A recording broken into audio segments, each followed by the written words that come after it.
have a moment of silence and then the Pledge of Allegiance.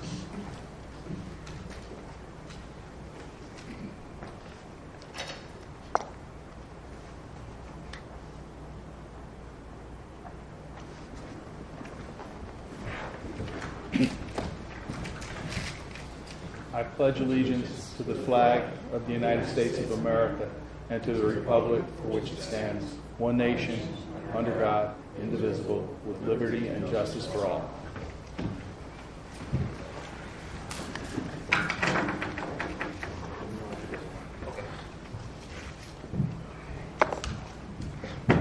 Mr. Velasquez, call the roll, please. Arthur Hamilton. Present. Kimberly Jackson. Present. Cedric Barber II. Present. Roderick McCoy. Margaret Shepard. Julius Wiggum. Brian Colton. Present. Renee James. Edward Canuti. Here. Let the record reflect that Mr. Hamilton and Ms. Jackson will be voting members today. Yes, sir. Any additions and deletions? Good afternoon, Jeff Gagnon, Planning and Zoning Administrator. I have no additions or deletions to tonight's agenda. However, I would like to make note that I received a phone call from Mr. Wiggum saying he would be unable to attend. Also, Ms. James contacted me by email, and Ms. Shepard did call, and I think the current thunderstorm may be keeping her from the meeting currently. The only other suggestion I would like to make is to switch the order of the two items and to have the board review new business prior to unfinished business. Any board objections to that? Hearing none, let's do it. Do we have a motion to any disclosures by board members about what were discussed today? A motion to adopt the agenda. I move that the agenda be adopted with the changes forestated. Second. Second. Mr. Velasquez. Motion by Mr. Hamilton, second by Ms. Jackson. Arthur Hamilton. Yes. Kimberly Jackson. Yes. Cedric Barber II. Yes. Brian Colton. Yes. Edward Canuti. Yes. Unanimous approval. Approval of minutes of the last meeting, July 9th. Any changes? A motion to accept? Chair, I move that the minutes from the last meeting be approved with necessary corrections if there be any. Do we have a Second. Mr. Colton, thank you. Call the roll. Motion by Mr. Hamilton, second by Mr. Colton. Arthur Hamilton. Yes. Kimberly Jackson. Yes. Cedric Barber II. Yes. Brian Colton. Yes. Edward Canuti. Yes. Unanimous voting, motion approved. Move on to item number 7, new business. Mr. Gagnon.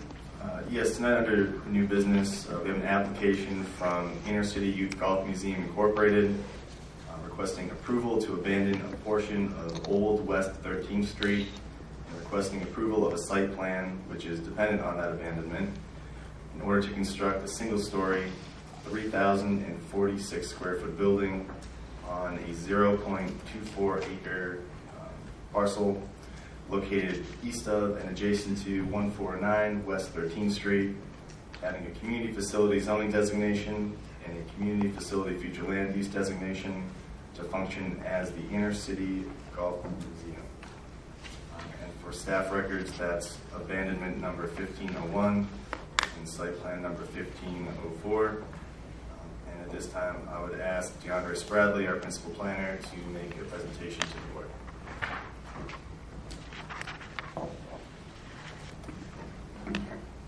Good evening, DeAndre Spradley, Principal Planner.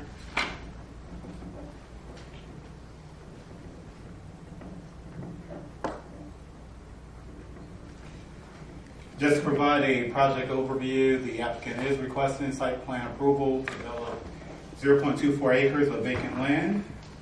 They're wanting to build a single-story, 3,046 square feet inner-city golf museum located on the south side of West 13th Street, north of West 12th Street, and west of Avenue E. Here's a general site location map of the project.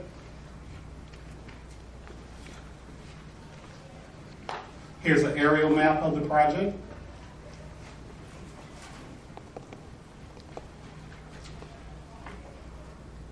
The adjacent property to the north, there's multifamily residential uses and a vacant residential lots.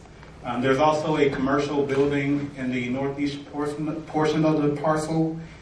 It's zoned downtown residential and downtown general.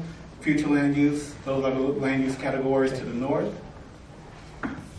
To the south, there's a church and vacant commercial uses, and it's downtown general future land use. To the east, it's vacant commercial uses, also located within the downtown general future land use. To the west, there's a single family residential unit, high density multifamily residential MF20 is the future land use. The subject parcel has a community facility as well as a community facility zoning as well as future land use. Brief staff analysis. This project is consistent with and compatible to the city's comprehensive plan and land development regulations. City services such as roads, water, sewer, and garbage collection are currently available to the site. There's adequate parking that has been proposed by the applicant. There were no departmental objections from police, fire, utilities, public works, as well as the building department. And this project is contingent upon approval of the right-of-way abandonment. It went to the CRA, Community Redevelopment Agency, on July 8th, and it was unanimously approved. Here's a color elevation of what the project will look like.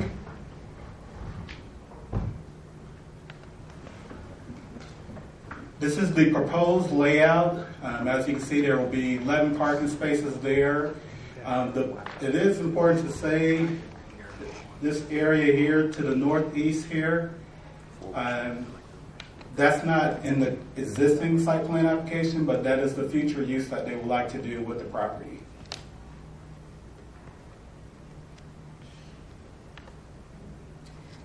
Can you just go back to Sure. that slide? Mm-hmm.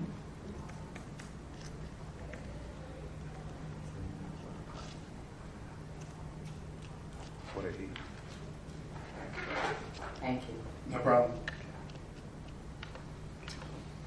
In conclusion, staff is recommending the board to consider approving the proposed site plan application and right-of-way abandonment with the following conditions: a 2-year landscaping performance bond for 110% of the value of landscaping, and irrigation shall be required before the certificate of occupancy is issued.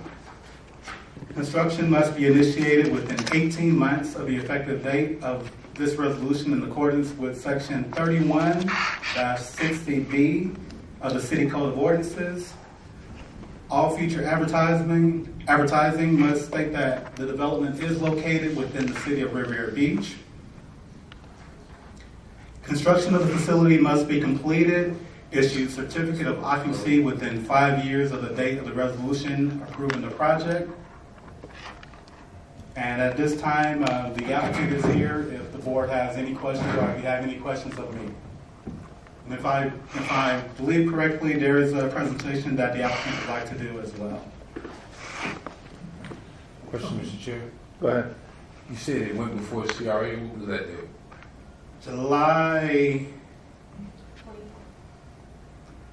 July 8th.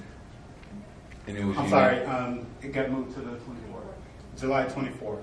So it did not go to CRA already. Yes, it has. It has already been approved by the CRA. Today is June. Okay. June. June. Okay. My apologies, June 24th. And it was unanimous at the CRA. That's correct. Let Mr. Velasquez, let the record reflect that Mr. McCoy is here. Yes, sir.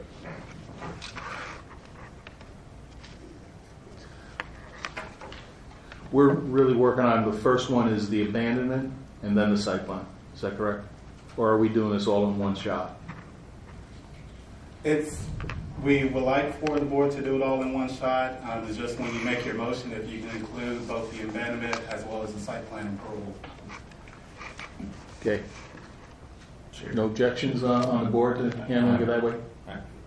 Mr. Cole? Not just that one question. Sure. Before his question, Mr. Well, Chair. he's up. Mr. Cole? These right-of-way abandonment, what is it currently? That particular area, it's a circular area that I'm looking at? That is correct. What It's is it? actually a roundabout right now. And what will happen to the roundabout once it's possibly abandoned?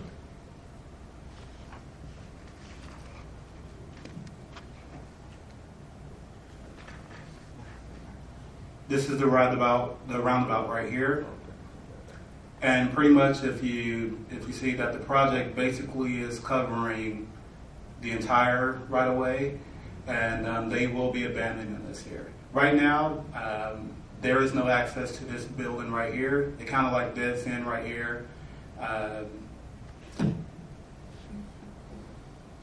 But it used to go, they used to have a driveway right there, but that has been abandoned as well. Could you put the cursor on the spot that the new property line will be? The red here that's outlined. That's the new property line. Yes, sir. What about that green that's to the northeast of that? This area, No, northeast. Keep going. Right there. currently that is owned by the city, and like I was saying earlier, that their plan is to negotiate a deal with the city where they will be able to utilize that in the future for little putting areas. Okay. Mr. McCoy, you had a question? I only wanted to respond to what you said earlier, Mr. Chair. I don't think, in my opinion, that they should be together on the same motion because I have specific concerns with any abandonment as it should be completely independent of a site plan application. So it's definitely two different items that we're taking up. And I want to really ask questions of the abandonment that I don't want to be perceived as a not approval of the actual site plan application, Mr. Chair. Okay. Mr. Bradley, can you handle that? We'll do the abandonment in one motion. Sure. We'll talk about that and then come back with the site plan. Okay. Okay. So, Chair, yes. I'm gonna have a question. The green space that we just talked about right here, yeah. Mm-hmm. On the drawing that you showed previously, it shows that space is kind of, taken up. So is the city allowing them to use that space to develop on? Not at the moment. That will come at a later time. Okay, so they just presented it in the site plan for future use. Yes, ma'am. That is correct. Okay, all right, thank you. Okay. Let's proceed with the first application for abandonment of the portion of 13th Street. Chair. Yes. Is that you, Mr. Arnold? Yes. I'm looking at the site, and I just wanted clarification on the parcel that the entity is requesting for abandonment at this time.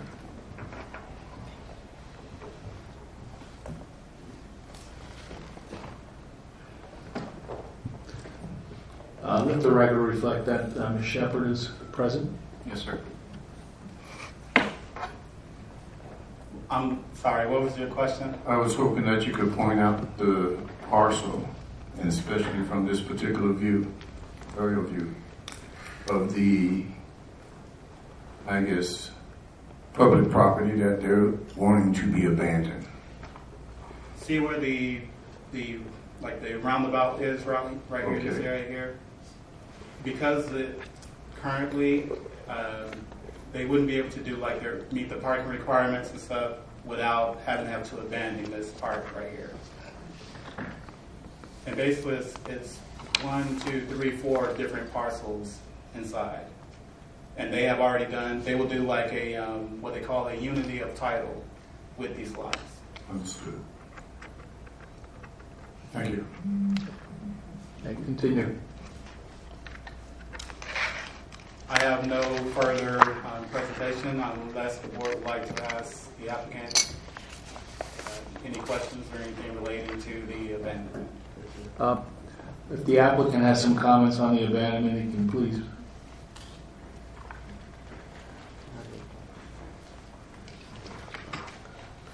I can run through my presentation if you want. Staff's presentation was pretty thorough. I can ask any... Can you identify yourself first? Sorry, I apologize. I'm Lauren McClellan with J. Morton Planning and Landscape Architecture. Thank you. Otherwise, I can answer questions. It's at the board's discretion. Any board members have questions? Mr. Chair, Yeah, Mr. McCoy. I apologize, Lauren. I don't think I quite understand exactly what the size of the abandonment is. Okay. So this half moon shape right here is not included within any parcels. It's actually right of way. So we are abandoning this half moon shape right here. That's what we're requesting. Follow up, Mr. Chair. Go ahead. Was there any medium or consideration in exchange for this abandonment?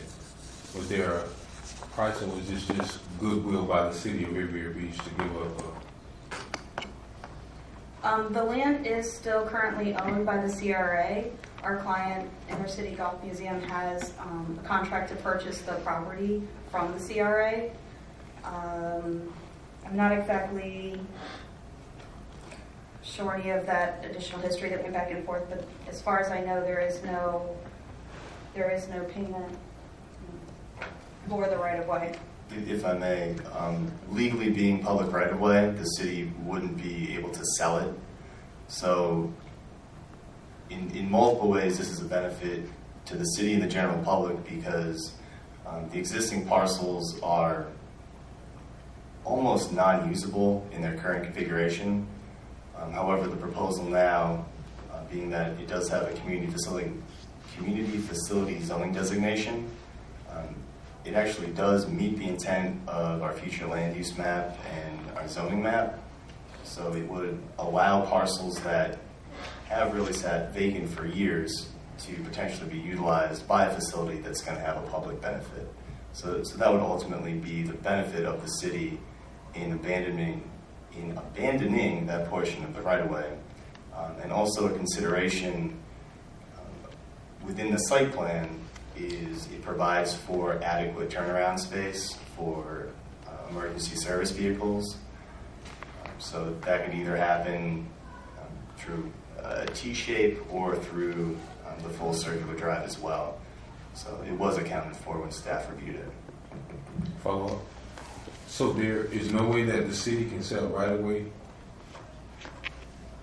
No, it cannot be sold. And is that city rule? What actually is the reason why?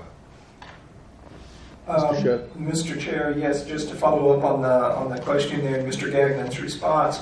I mean, on city right-of-way, generally you do not own the underlying fee. The right-of-way is only given to you for use by the public for right-of-way purposes. Once that use ceases, then generally the right-of-way will revert back to the underlying fee owner, which in this case it would be the part, it would attach to the parcels there that are adjoining to it, which I imagine that the applicant has already obtained ownership on. So you can't really sell city right-of-way. Now I imagine it's a different story for the other property if the city or if the CRA owns the underlying fee on that property.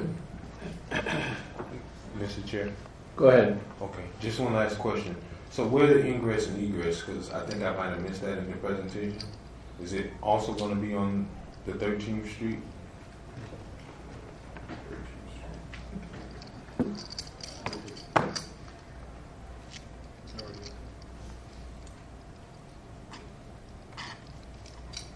So here's our site plan. Our ingress and egress will be right through here from 13th Street, from the northern 13th Street. So the plan was made with the anticipation that the property would already be abandoned. I guess the right-of-way would be abandoned. Yes. And I'm just trying to figure out how do we have that conversation. So what started first? Did you start with the conversation? Would you guys be willing to give up the right-of-way if we develop the museum here? I'm just trying to figure out. And Part of my understanding with the site development and the history of this is access from West 13th Street that runs along the southern boundary of the property. Access in, because it's so close to the right-of-way over here and on the curb, would be challenging. So I think that it was preferred that access be off of the northern West 13th Street.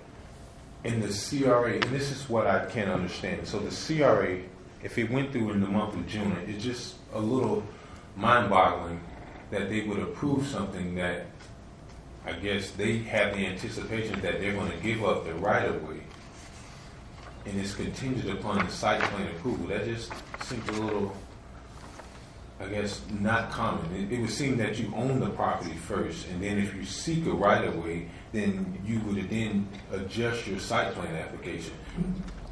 And I'm only saying this because I've seen this movie before, and it almost happened with the same, something in the CRA. I would just say that sometimes when the applicant then comes to us, we change our policies to work around an applicant. And certainly I'm not saying that we should not do that, but I just want to kind of know all of the story, because if it was then presented at the CRA where you have ingress and egress on West 13th Street, how is it both of West 13th Street? Repeat that. So historically, there was in the agenda packet, it's referred to as Old West 13th Street. Historically, 13th Street ran just east and west, and the new West 13th Street, which is to the south, was redeveloped approximately 10 years ago as an entranceway into the city marina in that district. Who has, excuse me, who owns the property now? It's currently owned by the CRA, and the sale of the property is contingent upon site plan approval. And that isn't very unusual, because if you're a potential purchaser or buyer, if you don't have a use for the property that's going to work, then you wouldn't want to purchase the property. So that's kind of how we got into the chicken or egg scenario. So basically what you're saying is we had some unusable parcels that couldn't do anything with. And by the CRA abandoning that little semicircle, it turns those parcels into usable pieces of property. So when the new 13th Street development went through, it created oddly shaped parcels, and they eventually went to control of the CRA. So the CRA went out and I think went out in the open market to see if there were any potential purchasers. And the group we have here tonight is interested in buying the properties so long as they can actually use them for the use they are planning on using them for. So in order to really utilize the parcels, which are very small, abandoning that small portion of the right-of-way, which is really not utilized now, it's really the best way to make the site work to the fullest extent possible. Okay, thank you. Follow up. Mr. McCoy. So is there any reversion clause back to the CRA in the event that they discontinue use? And I'm only asking this for one reason.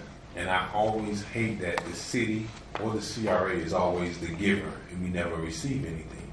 I know the property where we did the community garden approval does not belong to the CRA. It belongs to a private family. And there is a lease. And if I can remember correctly, there's a provision that that property reverts back to the owner unless there's some new extension or a new contract. I don't want us to make a decision now, even though it's a small parcel, to allow this use and then turn around in 10 or 15 years if something happens, then now this property is on the market, which they paid absolutely nothing for, and it comes at the cost of the actual taxpayers. And I hate that my line of questioning actually had to come to this, but this is ultimately where I'm at. What does it benefit us as the city to give this up, other than the use being utilized? So there'll be two things we could do. As far as a reversion clause for the abandonment, we could potentially tie that to the site plan development itself. So naturally, if the site plan isn't built out, then the abandonment wouldn't be finalized and could revert back to control of the city. So that would help to solve that issue. And the second one is, it's really difficult to guarantee a long-term tenant unless it's being subsidized. So the gain of the city and the CRA is that you're having a new structure built, which is going to have increased tax revenue, and also it's going to be available for maybe, hopefully, the golf museum from now until no one else is here to know different. But if not the golf museum, then another end user will be able to utilize the building once it's constructed. So that's the net gain for the city and the CRA. Sure. Yes. If I'm not mistaken, I think I watched, was in attendance in a meeting where they agreed to sell that property. I think there's a purchase price, and I think it was a substantial amount of money, as I recall. I'm not sure if you all have the figures, but I don't think this is something that the CRA is just giving to the golf facility. But if my memory serves me correctly, I thought there was a purchase price. Additionally, excuse me, that is correct. I will look up the number. Off the top of my head, it's around 42,000, somewhere in there, but I will look up the exact number to find out that for you. okay. Is that number, excuse me, just one clarification, is that number for these unusable parcels or for the total parcel? For the total parcel. Go ahead, Ms. Jackson. Additionally, I'm very pleased to see museum for children and adults come to the city of Riviera Beach. We don't have anything like that in our city, and I think that it is in a good location. I believe the Maritime is close by, the Boys and Girls Club is close by. There's going to be access to the marina. So I think that's going to be a wonderful addition to that community, perhaps, driving up property values and, giving people in the community a place to take pride in and to be educated about the sport of golf. So I am very pleased that this facility perhaps, is coming to this area, and I really would like to see us approve it tonight. Mr. Chair. Yes. You stated earlier that there was a contract on the land already. Is that just a contract for the land not including the parcel, or is that a contract with the inclusion of the parcel as well? My understanding of it is it's a contract for all 4 parcels, including the right-of-way. Okay, and in that contract, is there a reversion clause? I don't know the answer to that right now, but if the board like, we can bring it back. Mr. Chair, Mr. McCoy. I would like that. And simply, and I certainly understand what Ms. Jackson's thinking. I think it's needed, but I just want to make sure that and I'm sorry to cut you off. No, it's fine. I'm just concerned that we're always giving, and I don't want, and if we don't exactly spell it out, this could potentially happen, that something happens, maybe it be financing or some other, I guess unforeseen circumstance, that the property may not come to the actual site plan construction and actually completion. So at least at the bare minimum, if we could have that in there, that would suffice for me. Unless you guys have real numbers, or I guess the real arrangement that was done at the CRA before we make a decision. If the board will allow me to, I mean, it won't pull up because of the history of the iPad, but I can go back to the office and print out the exact numbers. Before you, Mr. Chair. Oh, Yeah, Mr. Barber, go ahead. if you're going to print that out, do you have access to the contract that you can print that out as well? Mm-hmm. Okay, yeah. Chair, Mr. Hamilton. Mr. Colton. Mr. Colton. Oh, I'm sorry. You guys, This parcel of land is currently unusable in its current state. Reversion would put it back in an unusable parcel, wouldn't it not?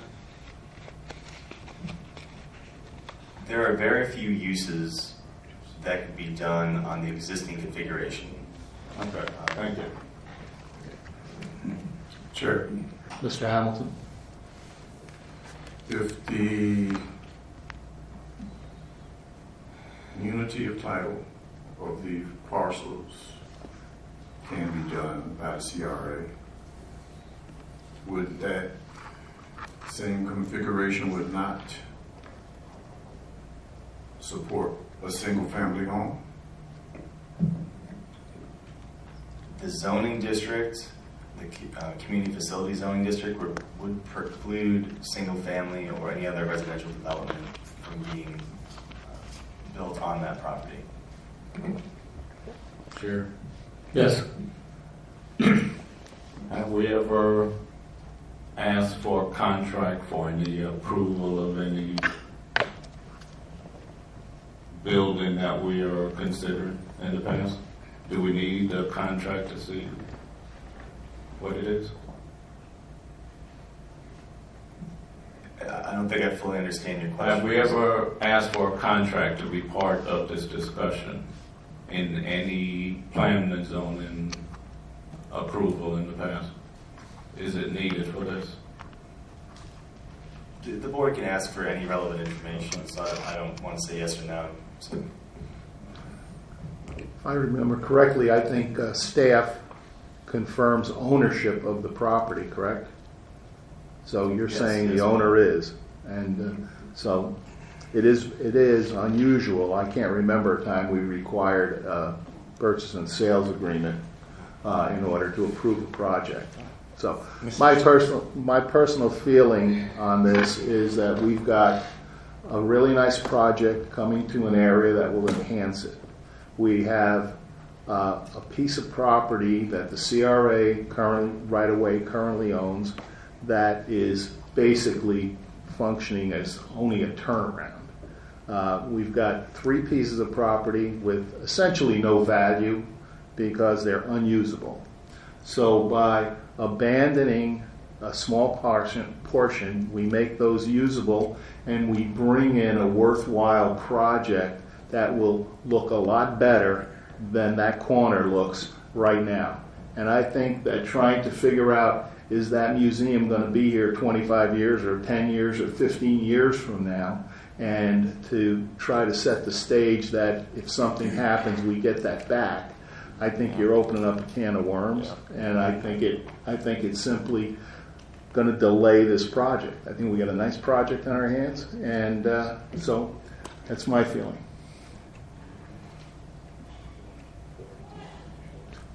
Do we have a motion, Mr. Chair, Mr. McCoy? I'm, and I certainly don't want the wrong impression to be taken here. I'm just concerned that if we do move forward in this, and I've seen how it's presented at city council meetings, the planning is only voted for approval. But what exactly does that mean? If we're going to give up city property, I'm sorry, CRA, which is owned by the city, if we're going to give up city property, we need to at least know what the consideration was, because from what we've gotten already, there is no contract that we've seen that really shows what the consideration is of the 3 properties. There's no arrangement that shows it construction because of financing, which we've required. And we've asked these same questions of other applicants, even though it wasn't the city that was the actual seller. We said, okay, so what happens with financing? I remember distinctly when the blue came up, we asked the question, where are you with financing? Because if we grant approval, obviously we have it where these projects can drag out and then get extensions, and then here we are 2-3 years down the line, and I'm not saying that that's the case, then nothing's out of the ground, and we're still sitting here looking at a vacant property that's now transferred ownership. And I think at the least it would be prudent to ask what the arrangement is about the property. And having that, I think it would be premature to even move forward, especially if we're going to abandon CRA property to give to someone that we don't even know the arrangement. Thank you. Chair. Mr. Hamilton. You indicated that zoning was CF versus residential for those parcels. Seeing that area, I guess prior to the improvement to 13th Street, was residential. Current zoning designation is community facility, so that would preclude residential development. Thank you. Any other discussion? Mr. Chair, Ms. Shepherd. I do think that this is an excellent project, and I would hope that we won't delay it and that we move forward with approving it tonight. Thank you. Any other discussion from the board? Ms. Mr. Barber? Chair, you stated that it precludes residential zoning in the future. Does it preclude every other zoning as well, or is it? The community facility zoning designation is rather unique, where it allows for really uses that are of public benefit, and then those specific uses require approval by city council, as well as review by planning and zoning board. So it could be a case where a public use is presented and it moves through the process. However, if city council feels as if it's not a proper public use for that area zoned community facility, then they would actually have the opportunity to deny it. Being that CRA board has already reviewed it and has approved the item, I don't foresee that happening in this case. Any other discussion? Mr. Chair, Mr. McCoy. is there a land use map that you have there that you could put up for us? Because I want to see exactly how much of this area around this property is actually in that same designation. We have a map that we can pull up now. Well, I guess a better question would be this, so he doesn't have to pull it up. The adjacent parcels, are they zoned the same designation? I believe they're zoned residentially. So this is the only parcel within that vicinity that has this designation? There's only a few unique parcels that have that community facility zoning designation. I'm speaking of this project right here, where the site plan where we are. Within the vicinity, meaning the parcel to the north, south, east, and west, are there any other with the same designation?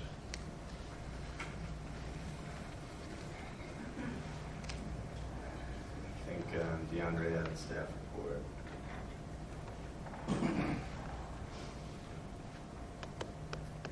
So the adjacent properties, let's bring up the map.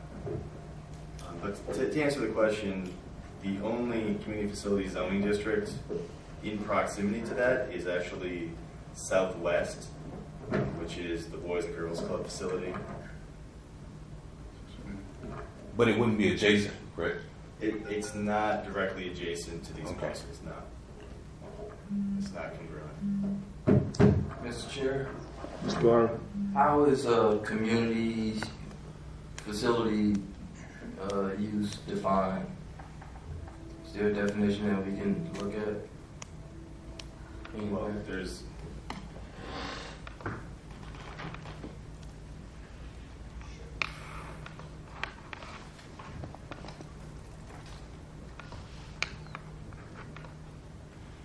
you want to pull it in the code here? Sure. So that was the zoning map very quickly. Hopefully everyone saw that. The green color was the CF community facility zoning designation.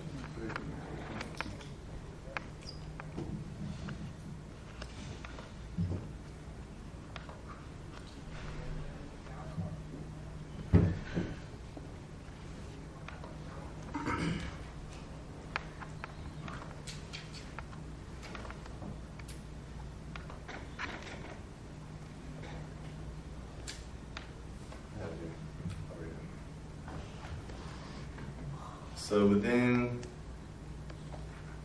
chapter 31, Mario was able to pull it up on the screen. The purpose of the community facility zoning district, it's intended to encompass land owned and administered by the city or other governmental or public agencies for purposes of providing public service. So that's the purpose of the zoning district itself. And then uses permitted are listed below. So the intent is to have public services or things that are beneficial as far as recreational areas, or the museum would qualify in order to provide facilities and uses for public use.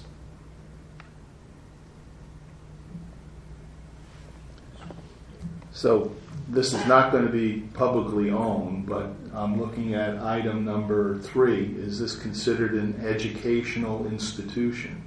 I think it would meet the description of an educational institution. Yes. Okay, so an educational institution has the right to purchase and use community facilities. Right. Mr. Chair, Sure. Mr. Barber? is 1 through 3 exhaustive of those uses? It looks like there's more. It does continue. There's also other special exceptions that are allowed. So if it was more intensive use, for example, a restaurant or a food establishment, it could potentially occur there, but it's more of a commercial nature.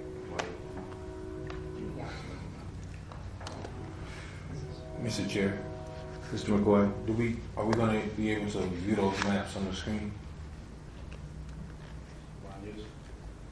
The zoning maps, yes, sir. And follow up on the maps. Come on, Mr. Chair. Go ahead. So I don't have a pointer with this. Yeah. I do have my pointer here. So the parcels that we're discussing tonight is really the sliver of CF here. And you can see there's no adjacent properties that have the same zoning designation. However, to the southwest, this is the Boys and Girls Club parcel, which is also city-owned. So this is the only other area that has that CF zoning. However, you can see further west is the same sliver that occurred.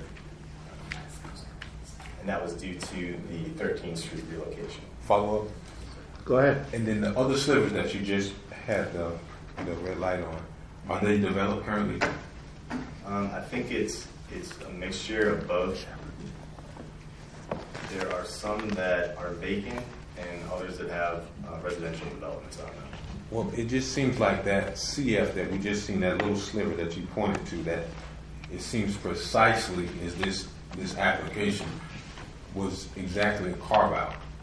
And I want to understand the rhyme and reason, and that's something that certainly must have went past us, and I'm not going to continue to rehash this, but how could you possibly, from a planning standpoint, determine that little portion that we're looking at right here should be designated for a community facility when creating these zoning maps? There is no way, just based on the parking or any of that, or even the density, that could possibly be a community facility. I mean, even the smallest community facility, that appears to be even smaller than the community garden that's on West 10th Street. But for it to have a designation as CF, it just seems a little odd to me. What potentially could have occurred, and I'm not sure of all the history of the site, however, it could have had that zoning designation years and years ago, and then due to 13th Street coming through and being altered as far as the direction, that's how we ended up with that specific sliver. Okay, but didn't we just approve zoning maps last year in 2014 for the CRA district? Well, if there's ever an amendment to the zoning map or future land use map, it would come before the board. However, if it has had that zoning designation for 10 or 15 or 20 years, it would just had the zoning designation for that amount of time. But you wouldn't be able to attest to it being that way 10 years ago, right? We'd have to go back and look and see. Okay, not necessary. I just wanted to make sure that What's the relevance of going back 10 or 15 years to see what the designation is? I mean, we have a current designation on it now, and it's probably been there since 13th Street was moved. Am I correct? So that's at least 8 to 10 years. Yeah. So is that a question for me? Because yes. I can give you my rationale for. Go ahead. I'll tell you specifically why. There were things that were done inside of the zoning maps that we did last year. And I know other members on the board worked on it, like Mr. Marie Davis. A lot of things came up that we didn't even realize was the implications that we were making. Like, if we all can remember correctly, the cross street, there was no fueling stations. This is the same exact thing that we worked on, I believe in 2014, maybe even 2013. I'll go back and say 2013, that we didn't realize that there were further implications until after the fact. So it just seems like that little portion was a carve-out, and I know we worked on this information maybe not too long ago, and it really doesn't matter. The point is moot at this stage in the game, but it's just like when we make these decisions, we don't realize it until a project comes forward another year and a half later or a year later, that really, how possibly could that little parcel that has no other community designation next to it or adjacent to it is that way, other than, it was a complete carve-out specifically for this purpose. So, with that, I digress, Mr. Chair. That's my comments. Yeah, my only question on that is the fact that I'm not sure 8 or 10 years ago when this designation was placed on that piece of property, anybody thought there was going to be a small museum there for kids. I mean, I think if you look to the east of that, okay, essentially most of that property down to the marina, they're looking at public markets, and parking garages and other facilities of that nature. So, to my way of thinking, this kind of fits. I mean, when people are going to be traveling down there, they're going to be going to public markets and other things, and this is another community function. Chair. So, yes. I move that we accept the application from Inner City Golf Museum to accept this application in its entirety. And if I can, sir, is yes. that to just qualify that is to approve the recommendation for approval of the site plan and the abandonment with the conditions listed? No, we said we were going to separate them, and so this is just for the abandonment. Okay, so just are there any conditions on the abandonment? No. Or is it just on the site plan? Just on the site plan. And that the board made, I did find the contract, and I did email it just in case someone from the public wants to see it, and I also have additional copies here. But I was actually thinking of another project that was $40,000, but they actually paid $12,000 for it. If you look on page 6, you will see the sales price there. Okay, we have a motion and a second. Do you want to clarify the motion, Mr. Colton, just so everybody's clear? We are separating the abandonment. Right. We're just a motion for the abandonment. Okay, I make a motion to approve the abandonment. Okay.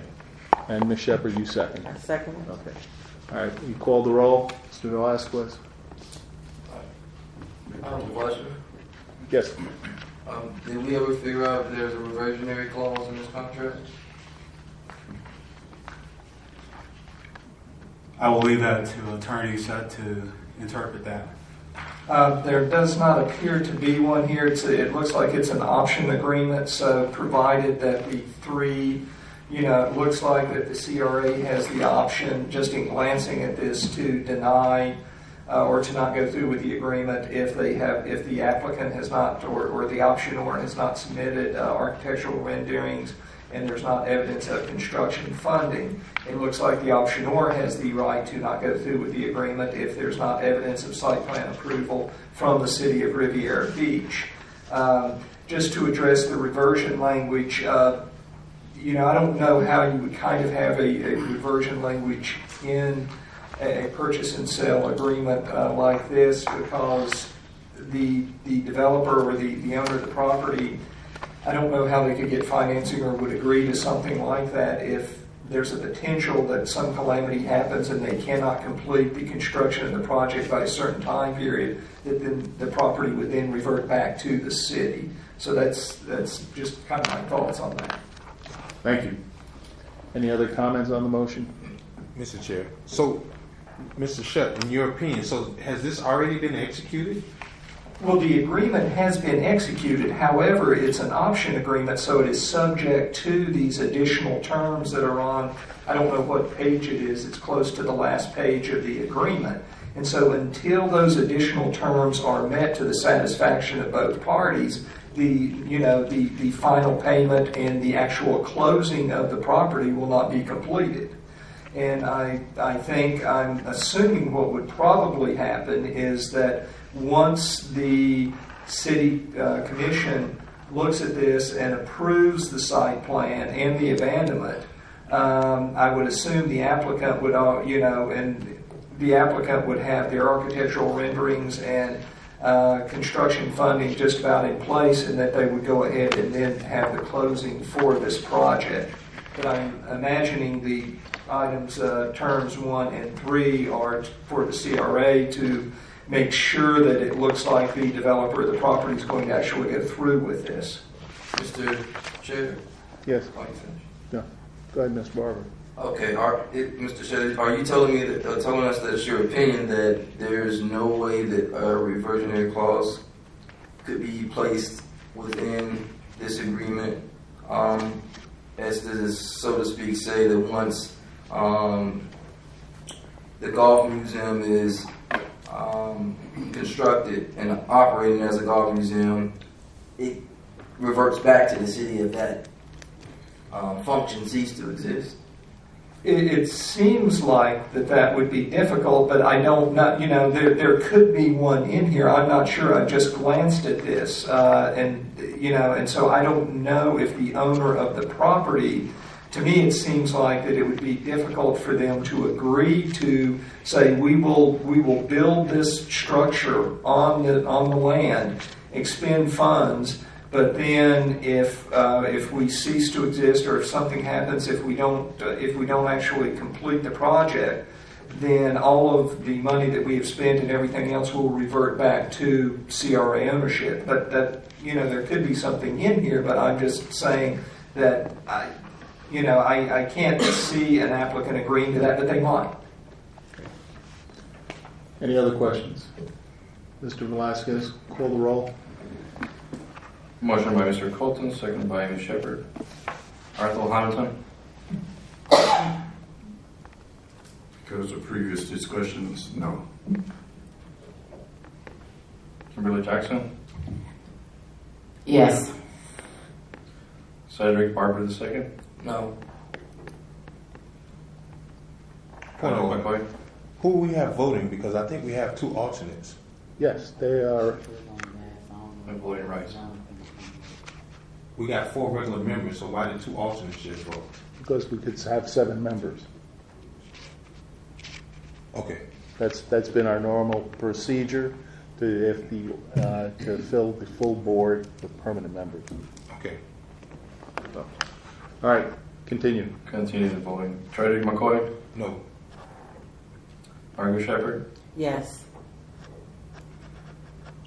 Brian Colton. Yes. Edward Knody. Yes.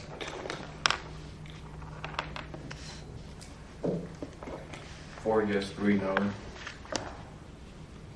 Motion approved.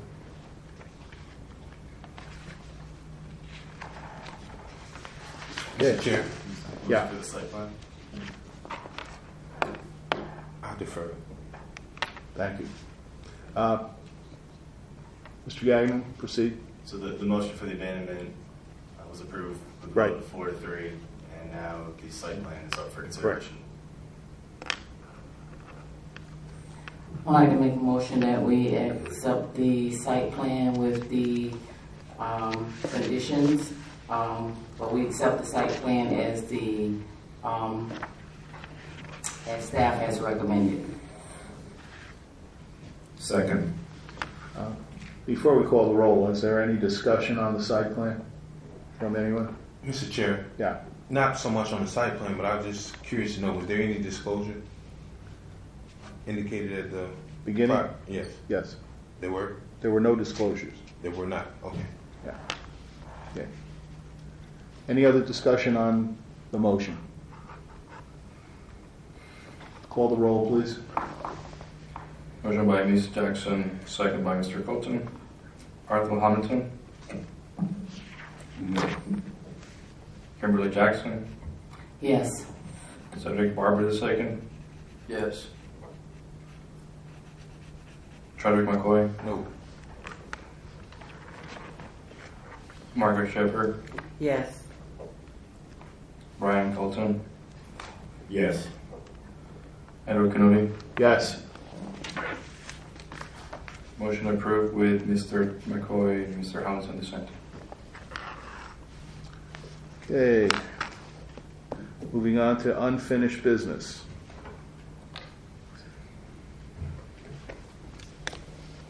Before we start on unfinished business, which is continuation of what we did at the last meeting, we seemed to drift away last meeting into different tangents on the discussion for this. So I think we need to try to tighten it up today and keep on topic, which is the planning and zoning functions. So, Mr. Gagnon? Yes, this is a continuation of our discussion of Chapter 27.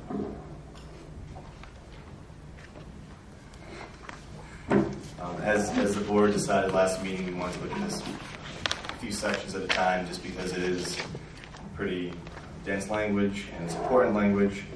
So tonight, the two sections that we're going to look at are highlighted. Hard copies have been provided to the board as well. The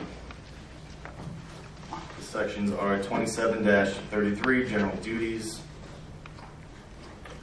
27-35, General Powers, and 27-36, Approval of Public Improvements, Public or Private Utilities. Additionally, one of the aforementioned sections refers to Section 31-6, which is part of our zoning code and zoning regulations, so I also included that as a single sheet for discussion as well. Mr. Gagnon, we have a public comment on this portion of the meeting. Ms. Marie Davis.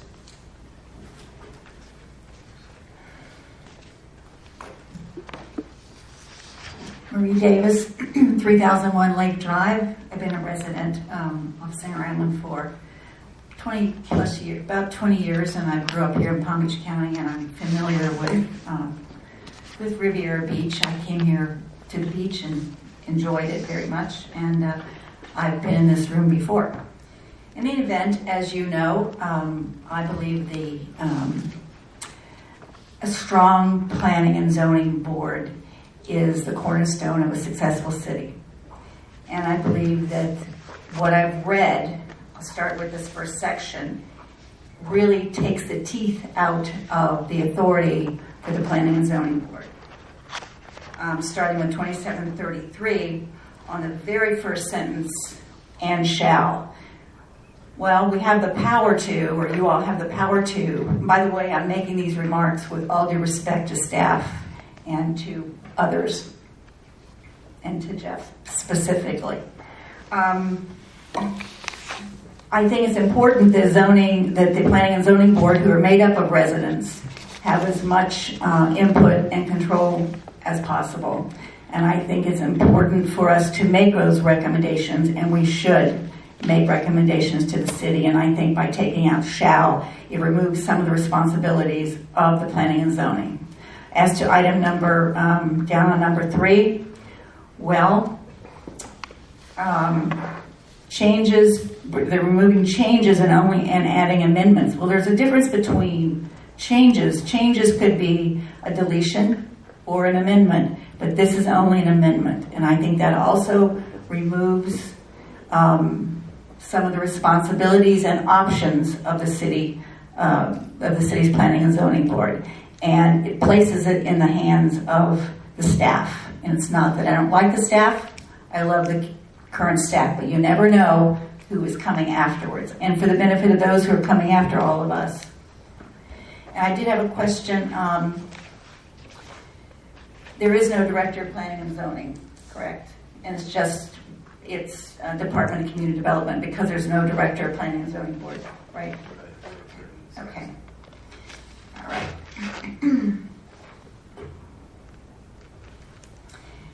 I guess I better wait. Shall I just go to the next one? Shall I? Yeah, go ahead. Okay, General. That was, which one was that, 2733? 27, let's see what I'm doing here. Okay.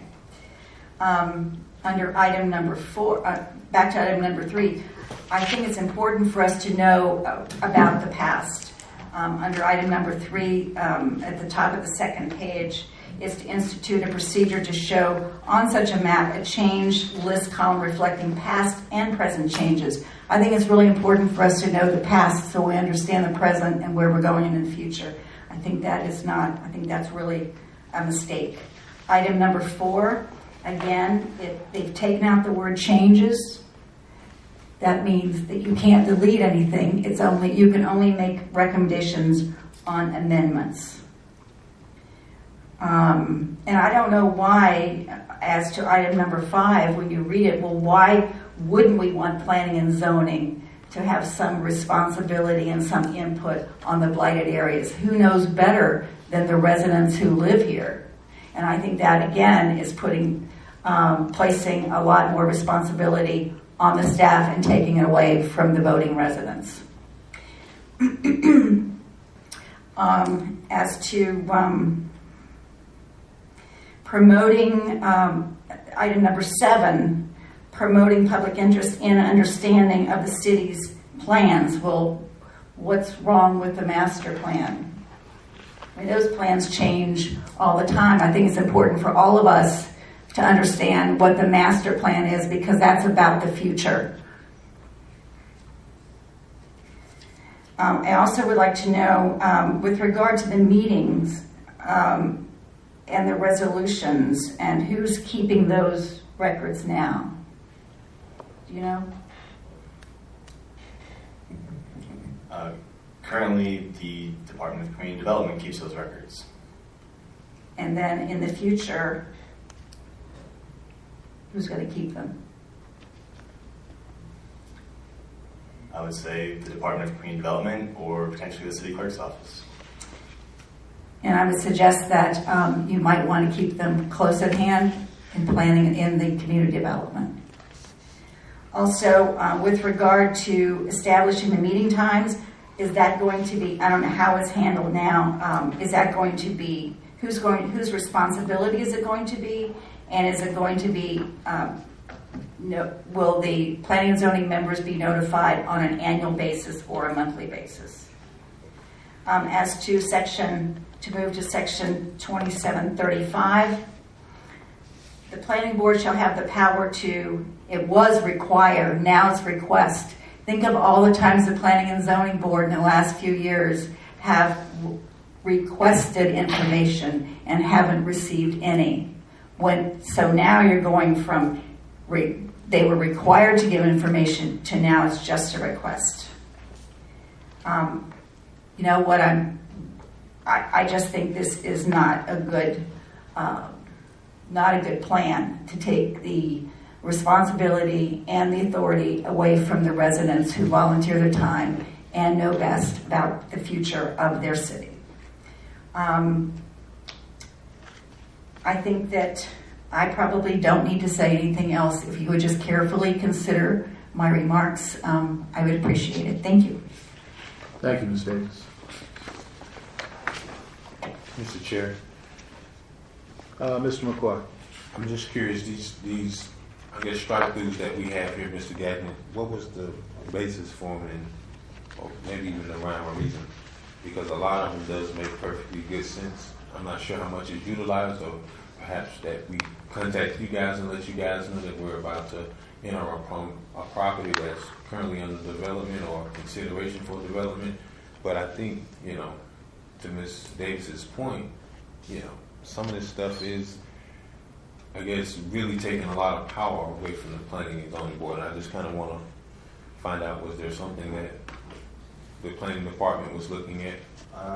I will take full responsibility or credit for these proposed changes. Okay. Again, it's just a draft format, so it's really the first crack at potential language. Okay. Some of the language, if it's stricken through in its entirety, seems somewhat obsolete.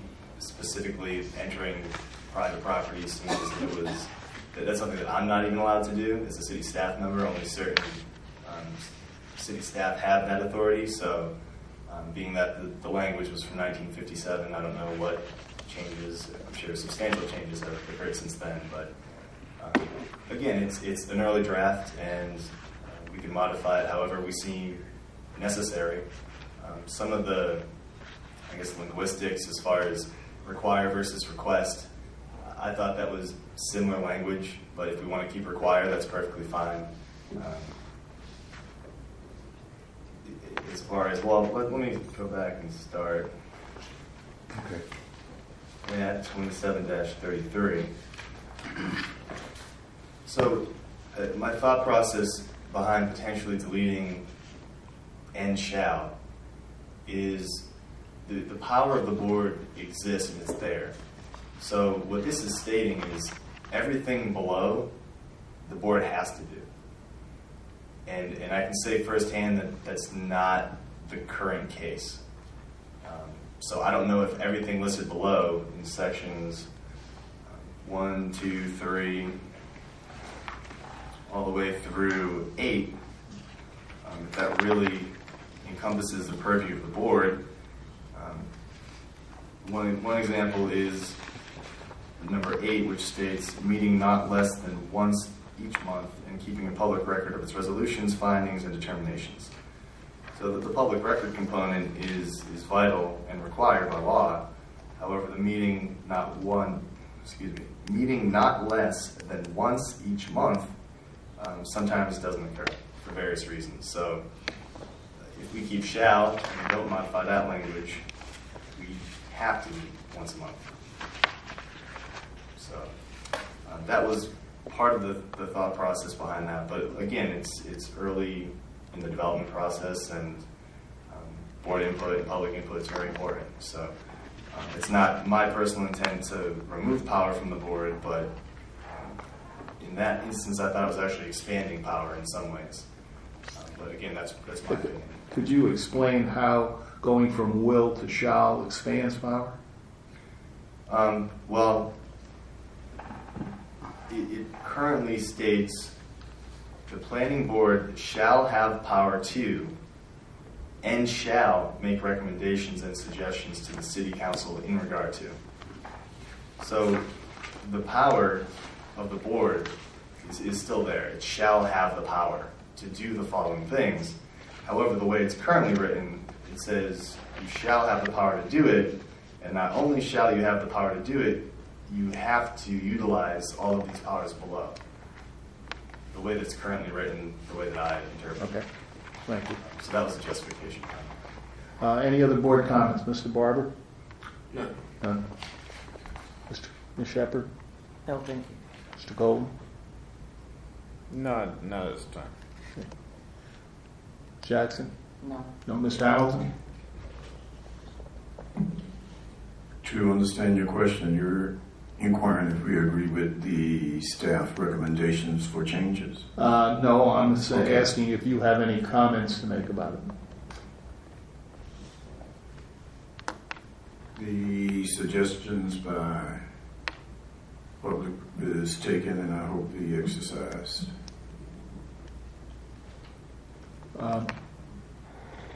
Let me understand. You're saying that you thought that the suggestions made by the public should be implemented into the document? Yes, to most extent, correct. Okay, thank you. Yeah. Mr. Gagnon, Mr. McCoy. Well, yes, I have several. But Go ahead. My question is of you, Mr. Chair. What is the rules of engagement? How are we going to tackle this? Because Well, I was going to bring that up right now with Jeff. I mean, we've got, a draft again on this. Are we going to take whatever input from the board and the public and do a draft version 2? Yes. My plan, similar to last meeting where it was a draft presented to the board, input was received, and then we're moving on to other sections now. But as we go through each section and it's finalized, and we go from draft version 1 of each section into a draft version 2, the entire, revised draft will be provided to the board in a unified document. So, again, the timeline for this isn't pending any certain date, so we can move at our own pace. Chair, follow up. Mr. McCoy. I just, and I don't want to take the floor from whoever that was, but I just want to be clear. So, Ms. Davis You were commented. first, so. Who else is on? I mean, is this all for just this section for public comments of 2733? We have one public comment card, Marie Davis. And is that just for this section only? No, she also commented on 35 and did not comment on 36. Okay, so we took at least public comments from both 33 and 35. Correct. Okay, just so I'm clear. All right, that's it for now. Do you have any other comments? Yes, my concerns also were just to the point of Ms. Davis. I like the fact that we do require as opposed to request. And also, I think it should be allowed that we do enter on public property, simply because if we are undertaking situations like even the CRA property that we just, I guess, I don't even want to say gave up, but the property that we just had a discussion over, at some point, just so that we have the assurances that our intentions were carried out, even though members didn't vote on it, that, this is something that is actually occurring, like the Marina project. I don't personally go down there every day, but, I want the option to be exercised if we so choose to go down there. Now, and I said that because of this. There's also a provision within the organization of the Planning and Zoning Board that allows the Planning and Zoning Board to be a part of any purchase, sale of any property. And I'm just not sure what that actually plays in, especially when you have a property that's surrendered or, I guess, sold by the CRA. At what point do we get involved? Is it at the approval of the development, or is it at the approval of the actual consideration for sale? Just in the same manner of this whole facility on 13th Street and R Avenue. And I'm not sure exactly where that is in here, but I know I ran across it that when there's any change in use of any property, whether it be the CRA city or anything, that it should go to the Planning and Zoning Board for information, I think it says. Yeah, section 27-36, which is on our agenda tonight and provided on the screen, I believe that's the section that you're referring to. Right. So in that case, then, if that is not accepted, meaning we leave it as it is, then how do we then have an input on a property that's being considered? Because, for instance, suppose that property that we just took was already developed, and there was no need to come back for a site plan application, there was no new development. Then is the planning board not even included, even though the city decides or the CRA decides that they're going to give up public property? Do we not even get a stab at trying to weigh in any input on it? So I would like for that provision itself to stay in place as it is, because even though we require it, it's sometimes not exercised. Like the purchase of the whole public works safety complex, I think it was on R Avenue and 13th Street, that didn't come before us. We had roads that was proposed to be changed. They went directly to city council, and people were asking us in the community, well, how come the Planning and Zoning Board allowed this road to be changed and closed off? Well, we didn't. It didn't even come before us. So I think, I don't want to lose that power that we do have, that we at least weigh in on that. So that's it for now, Mr. Chair. Yeah, I agree with that. I think that I think the tenor of this from our last meeting's discussion, I felt we were trying to strengthen the position of the board, and I think some of the changes that were made, in my eye, weaken the board. I mean, removing words like will and shall, things of that nature. So, my feeling is that we need to, in the next revision, in effect, take a look at strengthening the ability of this board to get more things done. And I agree with Mr. McCoy.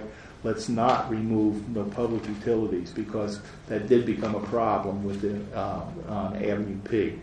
So I guess the next question is, we're going to take our input and revise this for version 2 and bring it back whenever. Chair, Yes. the last meeting, we had extensive discussion on a particular portion of this, what we're trying to revise. I think we need to see what has been put in that particular section, because there was a lot of thought process, ideas being floated around. We have not seen that in order to move forward to the next section of this. I think we need to all agree on what was discussed back then at that last meeting before we can move forward to see if it will flow into these next revisions, instead of waiting for piece by piece revisions or discussions and then bringing it back in at the end when everybody may forget about what they have talked about. That's just mine. So what you're saying is, let's finish one section before we move on? Correct. Put it in print.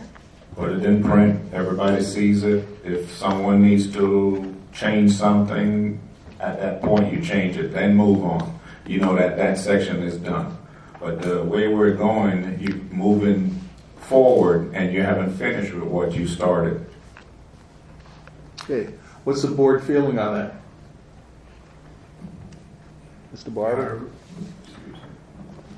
I don't have a problem with that. Okay. I don't. I want to find out if staff has anything to Well, bring back. we'll talk to staff.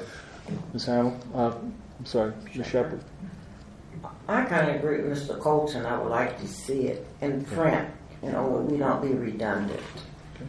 Mr. Cole, I know your feelings. Ms. Jackson? I'm in agreement. In agreement? Okay. Mr. Hamilton? Yes, I agree. Okay. Mr. Gagnon, what is your staff's opinion?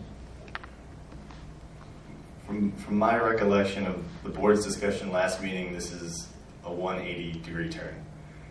So if that's how we want to proceed, that's fine. And my understanding from this discussion is the board wants to see all potential amendments to this language, including round number 2 from the previously discussed language, in one master document prior to going to each section by section. That's my understanding of what the board is asking for. I think what everybody is saying, we'd like to finish one before we move on to the next one. Okay. The only other thing that, or the only other comment I'll have on that is some of the sections are interrelated. Mm-hmm. So I think that the direction prior was to pick out the interrelated sections and discuss those at the same meeting, just due to the length of the code section itself. But if that's the direction of the board, that's fine as well. Well, I don't know why we can't still do that. I mean, if we finish this, okay, and move on to 1 or 2 or 3 related sections in the next segment and address those in the same way. Because I think Mr. Colton's right. You know, where if we jump into the next sections now, okay, we're kind of, you know, leaving this unfinished and starting something else. So, I mean, is there a way that we can get staff to implement what you think is our changes, email it to us in advance when all the other documents come out? Because we got this today. We got this change when we walked in here today. Mm-hmm. Okay? If this comes out and we get it, you know, a week before the meeting, we can input our changes to you, be better prepared at this meeting, and maybe come close to a final resolution on this section at the next meeting, whenever it comes up. So, and then that should be fairly simple to do, since everybody's had time to digest it and to rehearse their remarks. So we can, at that point in time, move on to the initial stages of commenting on the other selected sections.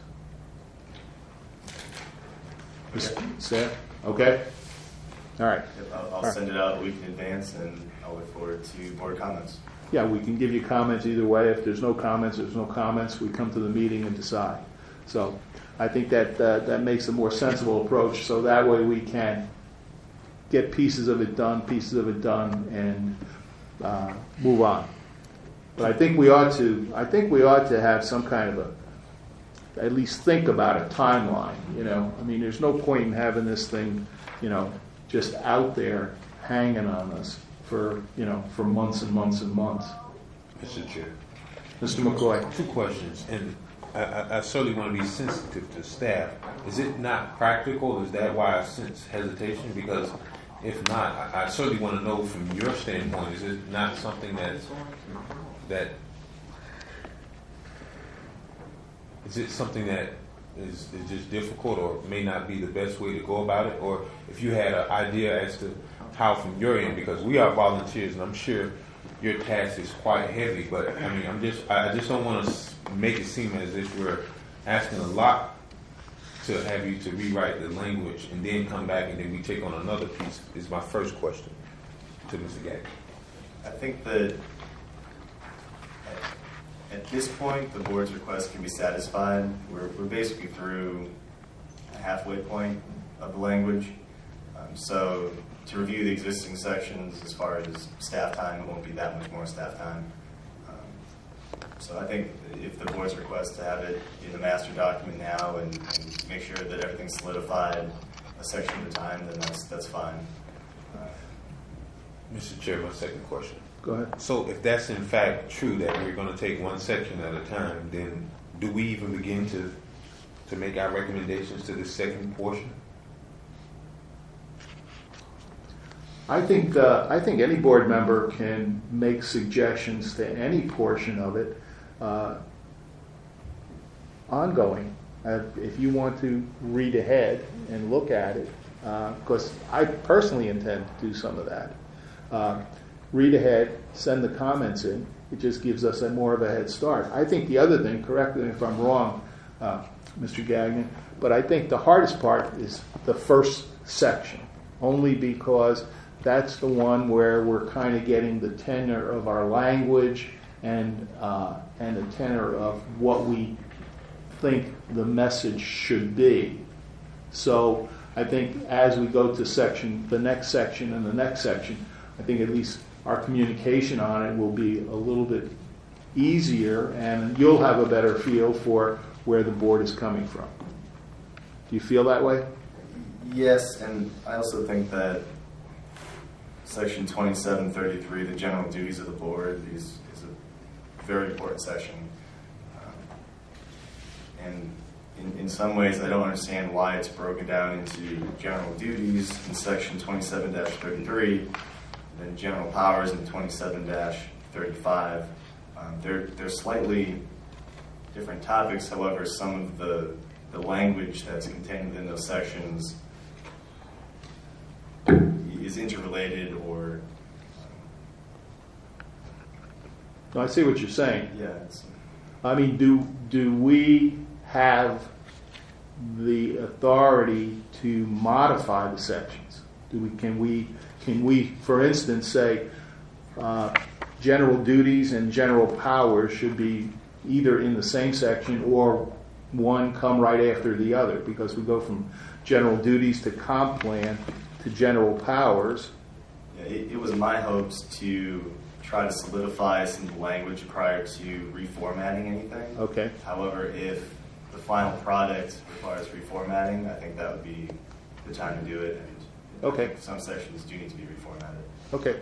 All right. So then where we are is you're going to implement this based on our comments, public comments, and we will have version 2 at the next meeting and move on from there. Hopefully finalize version 2. I don't want to guarantee at the next meeting. No, I understand. I'm not looking for a guarantee, but at least a real effort to try to finalize it. Yes. Okay. Mr. Chair? Mr. Barber. Mr. Gagnon, I hate to throw a monkey wrench in your plans, but as I'm looking through, we don't have a definition section. Is that something that staff consider implementing, or is... I guess my question is that something that staff believes we should implement on the front end, or is that something that staff believes that we should implement on the back end after all the language is solidified, or in the alternative, which was my original question, is that something that staff considered at all? Within Chapter 27, there's not a general definition section. So if there are certain terms or words that the board feels would be beneficial to have specific definitions for that would be outside a typical use of that word, then we most certainly can create a definition section.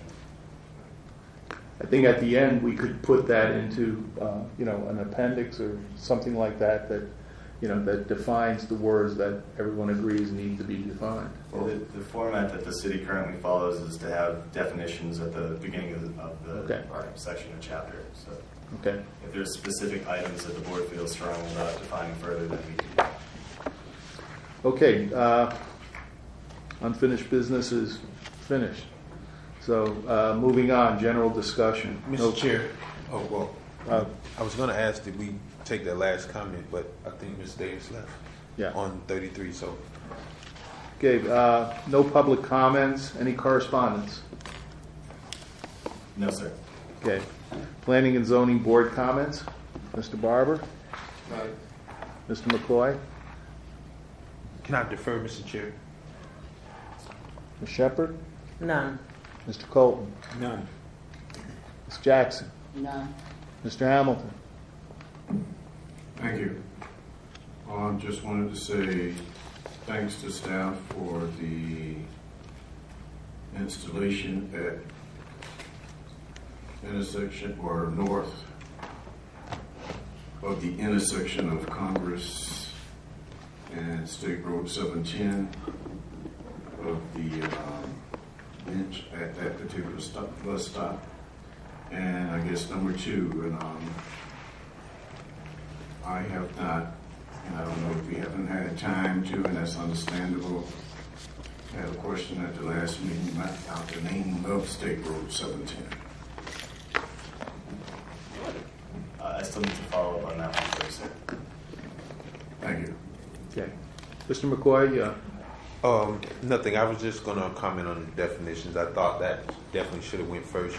Okay. It just seems a little counterintuitive that we would make definitions after we make, after we go through the language. But I just hope we spend enough time to make sure we. Well, the city has a process in place, so I think we'll just follow that. Sure, but if we're going to make definitions of specifically in 27, my comments were that I hope we really seek out the actual intent of what we mean, as opposed to doing it after the fact. So that's it, Mr. Chair.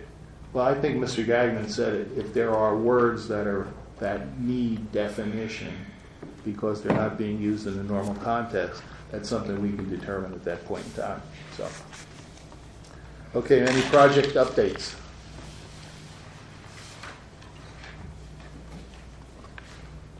I have no immediate project updates. However, we do have a project pending that will likely be on the August 13th Planning and Zoning Board agenda. However, I'm still awaiting information from the applicants, so I don't know that at this point in time. Can you mention what it is? Yes, it's the Amrit Development, Wellness Center Development at 3100 North Ocean Drive. Okay, thank you. So we're scheduled then for August 13th and August 27th? Those are the next two upcoming Planning and Zoning Board meetings. We will more than likely meet on August 13th and potentially on August 27th. And, okay. Motion to adjourn? So moved. Second. Second?